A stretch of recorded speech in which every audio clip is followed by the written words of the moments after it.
किया कि दिया, आगे भी लगातार देते रहिए क्रमवार, क्योंकि ये एक दिन का काम नहीं है। ये कल कोई आएगा मांगने वाला, कल किसी को जरूरत पड़ेगी तो कहाँ से आएगा ब्लड? ये सतत प्रक्रिया है। अपनी ये चीजें लगातार चलती रहनी चाहिए। जब तक ये महामारी का दौर चल रहा है तब तक लगातार चलती रहनी चाहिए। कांग्रेस पार्टी लगातार काम करती चली आ रही है और आगे भी लगातार काम चलती रहेगी।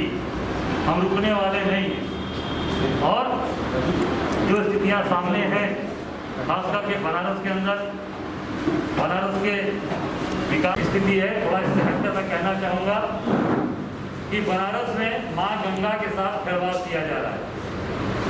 एक तो माँ गंगा का जो अर्धचंद्राकार स्वरूप था उसे खराब किया गया। जो धार्मिक मान्यता है बनारस में माँ गंगा की, कि माँ गंगा बनारस में उत्तर वाहिनी है, वो पूरी तरीके से बदलने का प्रयास किया जा रहा है। अर्धचंद्राकार माँ गंगा की जो बनारस में जो प्राकृतिक रूप से बनी है उसको खराब करने का प्रयास किया जा रहा है। ये नहीं होने दिया जाएगा। और जो जानकारी आई है हम सबके पास कि गंगा जी के उस पार रामनगर जो नया पुल बना है वहां से लेकर और राजघाट के पुल के बीच में एक नहर बनाई जा रही है। गंगा जी के अंदर एक नहर बनाकर गंगा जी का पानी उस नहर के माध्यम से निकाला जाता है। ये मैं समझता हूँ ये पूरी तरीके से बहुत ही विध्वंसकारी है, क्योंकि अगर ये बन के अगर नहर बनी तो आप निश्चित मैं बता दूं कि बनारस में माँ गंगा जो आज तक कभी भी कितनी भी गर्मी पड़ी हो, कितना भी त्रासदी आई हो, माँ गंगा ने कभी बनारस के घाट को नहीं छोड़ा। अगर ऐसी स्थिति बनेगी तो हमारे जानकार लोगों ने भी, हमारे महंत संगत मोचन विशंबरनाथ मिश्र जी ने भी और बीएचयू के तमाम वैज्ञानिकों ने, यूके चौधरी, बीडी त्रिपाठी जी ने भी कहा कि माँ गंगा घाट को छोड़ देंगे, घाट से दूर चली जाएगी। ये हम सब काशीवासियों के लिए बहुत ही विनाशकारी होगा, बहुत ही हम सब के लिए एक अनिष्ट का समय रहेगा। हम सब लोग काशीवासी ये कार्य अपने जिंदा रहने तक होने नहीं देंगे। चाहे उसके लिए हमें कोई भी लड़ाई लड़नी पड़ेगी, हम पीछे नहीं हटेंगे, क्योंकि हाँ, धर्म के साथ खिलवाड़ नहीं करने दिया जाएगा। लगातार बाबा विश्वनाथ के दरबार में कॉरिडोर में लगातार ये धर्म से खिलवाड़ हो रहा है। और माँ गंगा के साथ बनारस की पहचान, काशी की पहचान माँ गंगा बाबा विश्वनाथ से है। जब वहीं पर छेड़छाड़ कर दिया जाएगा तो हम सब काशीवासी फिर बनारस में रहने योग्य नहीं रह जाएंगे। तो ये निश्चित तौर से इस सरकार को मैं कहना चाहूँगा, यहाँ के सांसद को चेतावनी के तौर पर कहना चाहूँगा, ये काम बंद करिए और बनारस की जनता जो धार्मिक भावनाएं हैं उसके अनुसार जो माँ गंगा का स्वरूप था उसको उसी तरीके से रहने दिया जाए। ये मेरा आग्रह है। निवेदन है सही पत्रकार साथियों से कि इसको प्रमुखता से बात को लिया जाए, और अगर इस पर ये नहीं माने तो कांग्रेस इस पर आंदोलन करेगी। हम चाहे इसके लिए जेल जाना पड़े, चाहे इसके लिए गोली खाना पड़ेगा, हम भागने वाले नहीं हैं, हटने वाले नहीं। आज की सिर्फ विस्वार्ता है, क्या वितरण करने जा रहे हैं? नहीं, आज ये हम सब लोगों के ये हम सब लोग जो लगातार कांग्रेस पार्टी के लोग जो लगातार बनारस में काम कर रहे हैं, 75 जिले में काम कर रहे हैं, सेवा सत्याग्रह के माध्यम से, और उसके माध्यम से जो हमारे कार्यकर्ताओं का जो पूरा काम हो रहा है उससे हमारी नेता प्रभावित हुई प्रियंका जी।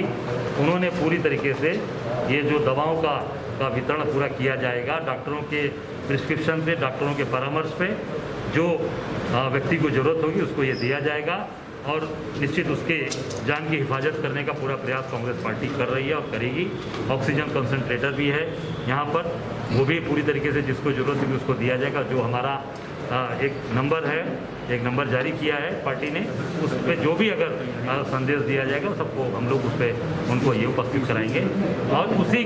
और ये निश्चित तौर से जो पहली लहर, दूसरी लहर, जो तीसरी लहर की बात कर रहे हैं डॉक्टर्स लोग और साइंटिस्ट लोग, उसके लिए हम पूरी तरीके से कांग्रेस पार्टी के लोग तैयार हैं, अपने सारे सामान के साथ, अपनी सारी व्यवस्था के साथ, कि अगर भगवान न करे, बाबा विश्वनाथ से प्रार्थना है कि ना आवे, अगर ऐसी स्थिति बनेगी तो हमारा एक एक कार्यकर्ता, एक एक साथी डटकर जिस तरीके से हमने पहली लहर और दूसरी लहर में काम किया उससे बढ़कर आगे के लिए हम तैयार हैं। उसके लिए भी हम काम करने के लिए पूरी तरीके से मुस्तैद। कार्यकर्ता हमारे लिए हैं, कार्यकर्ता की जरूरत होगी तो कार्यकर्ता को भी देंगे, आपको जरूरत होगी आपको भी देंगे, मीडिया के लोगों को भी देंगे, और आम पब्लिक जो जिसके पास चीज़ें नहीं पहुंच पाती हैं, जैसे भाजपा के लोग हैं वो केवल आम नहीं जाती है, वो कार्यकर्ताओं के पास चली जाती है, हम आम आदमी को देंगे। कार्यकर्ता के माध्यम से हम आम आदमी तक पहुँचेंगे। कार्यकर्ताओं के लिए भी है सारी चीज़। जो नहर बन रही है गंगा जी का, आपने यहाँ चैलेंज दिया मोदी जी को, उस पर क्या करेंगे आप? नहीं, मैं चैलेंज देने वाला कौन हूँ भैया? मैं साधारण सा आदमी हूँ, साधारण सा नागरिक हूँ, काशी का रहने वाला हूँ, माँ गंगा का भक्त हूँ, बाबा विश्वनाथ का भक्त हूँ।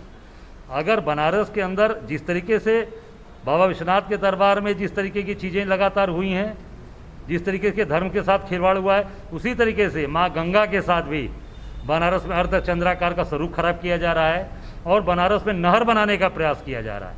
बनारस में माँ गंगा का नहर मत बनाइए, क्योंकि अगर नहर बना के पानी गंगा जी का ले जाएंगे, उससे क्या होगा कि पूरा विध्वंस होगा और माँ गंगा बनारस के जो 84 घाट हैं, उन 84 घाट को छोड़कर दूर चली जाएंगी।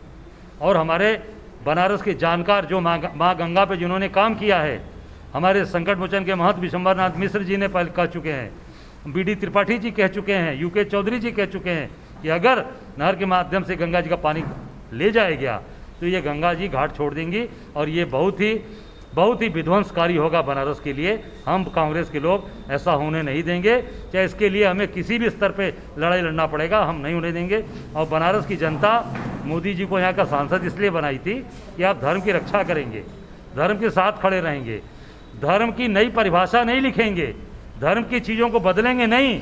आप धर्म की चीज़ों को बदल रहे हैं जो आदि अनादिकाल से चली आ रही है। माँ गंगा अर्धचंद्राकार के रूप में, उत्तर वाहिनी के रूप में अब सारी चीज़ों को बदलने का प्रयास कर रहे हैं।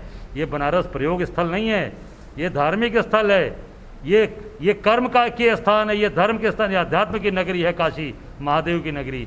यहाँ पर जिस तरीके से चीज़ें चल रही हैं उस तरीके से काम करिए, बदलने का प्रयास करेंगे तो बनारस की जनता निश्चित आने वाले समय आपको बदल देगी।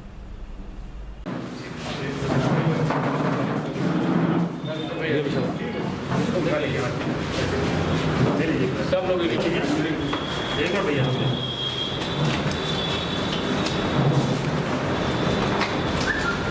बाबा गिरे का ध्यान रखिएगा।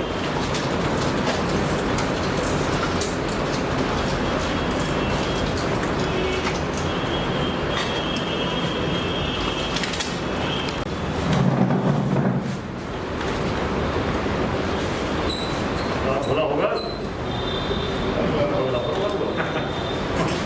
जिस प्रकार जिला पंचायत अध्यक्ष पद के लिए तैयारी चल रही है उसकी आपका क्या कहना है? नहीं, कांग्रेस पार्टी पूरी तरीके से यहाँ बनारस में, हम यहाँ पर चुनाव 5 की संख्या में जीते हैं और भारतीय जनता पार्टी को हम किसी सूरत में बनारस में जिला पंचायत का अध्यक्ष नहीं होने देंगे। चाहे उसके लिए हमें किसी के साथ जाना पड़ेगा, किसी के साथ खड़ा होना पड़ेगा, हम जाएंगे। भारतीय जनता पार्टी का अध्यक्ष हम बनारस में नहीं होने देंगे। हम कांग्रेसी समाज से डॉक्टर है नहीं, जो सरकार में है वो डॉक्टर की व्यवस्था करें, वो कुछ नहीं कर रहे हैं। उनको सब देखो काहे के लिए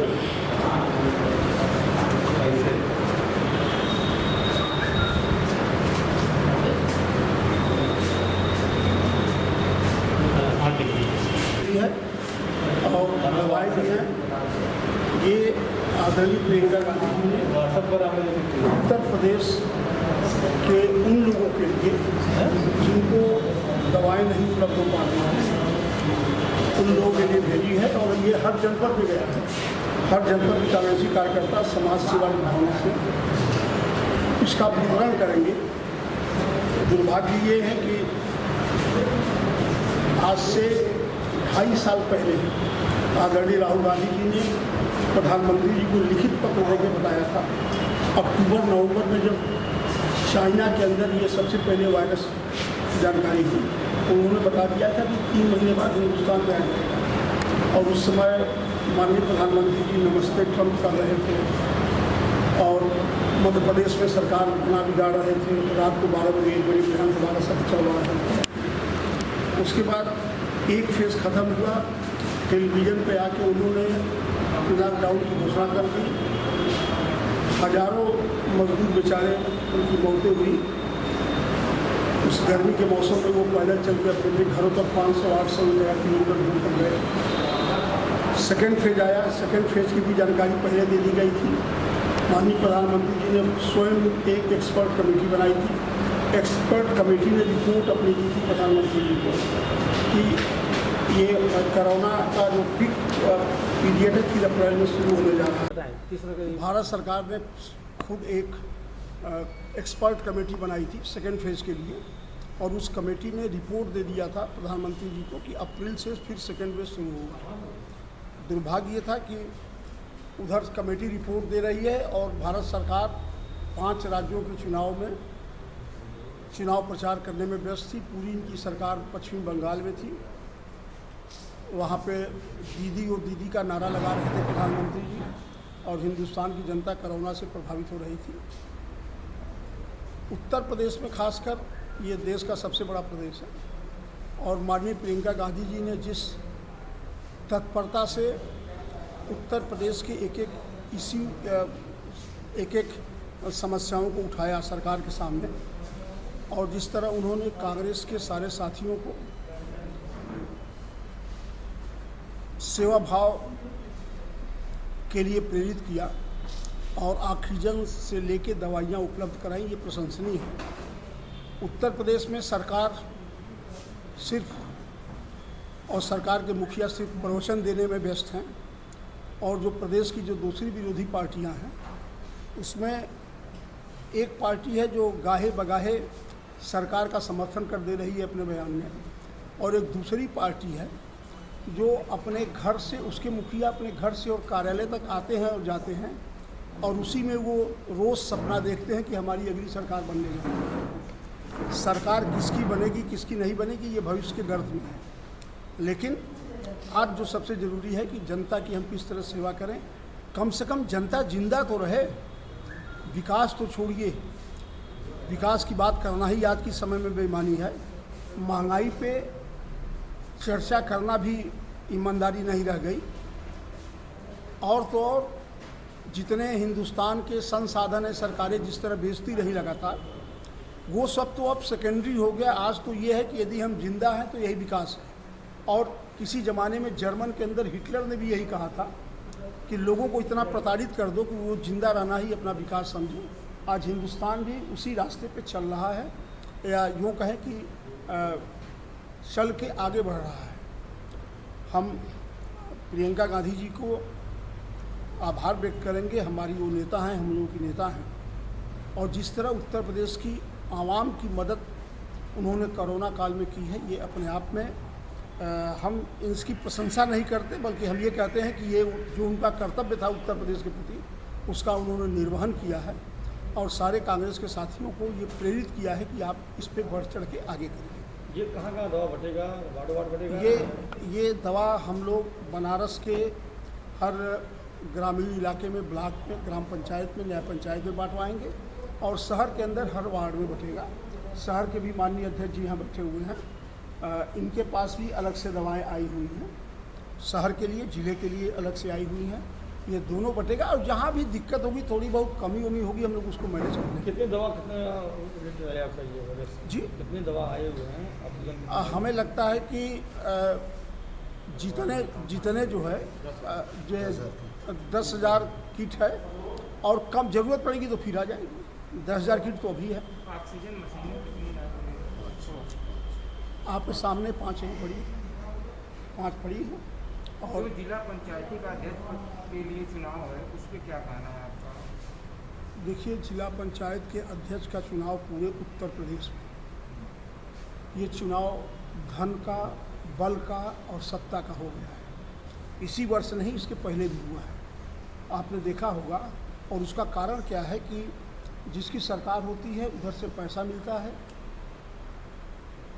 चूँकि काउंटेड वोटर हैं, उन्हें खरीदा जाता है, और जो बाहुबली हैं वो चुनाव जीत रहे हैं। और जब सत्ता परिवर्तित होती है तो वो भी तुरंत जो है पार्टी छोड़ के जो सरकार में आ रही पार्टी उसके साथ चली जा रही है। तो जिला पंचायत का जो चुनाव है, मैं ये मानता हूँ व्यक्तिगत, मैं पार्टी की बात नहीं कर रहा हूँ, मैं ये मानता हूँ कि जो भी काउंटेड इलेक्शन है, जहाँ वोटर काउंटेड हैं, उनको आप खरीद सकते हो, उनको आप सत्ता के साथ जोड़ सकते हो, उनको धमका भी सकते हो। और जहाँ जनता वोटर होती है उसे आप खरीद नहीं सकते, उसे आप धमका नहीं सकते। तो जिला पंचायत की जो सदस्यों का चुनाव था वो जनता के द्वारा था, विधानसभा का जो चुनाव आएगा वो जनता के द्वारा है, सभासदों का चुनाव आएगा वो जनता के द्वारा है, लोकसभा का चुनाव आएगा वो जनता के द्वारा है, और ब्लॉक प्रमुख और जिला परिषद का चेयरमैन ये जनता का चुनाव नहीं, ये सेलेक्टेड वोटरों का चुनाव है। और इसमें सत्ता पक्ष, पैसा और उनका बाहुबल, ये तीनों हावी रहता है। अब आप कल्पना कर सकते हैं कि ये चुनाव कहाँ जाए।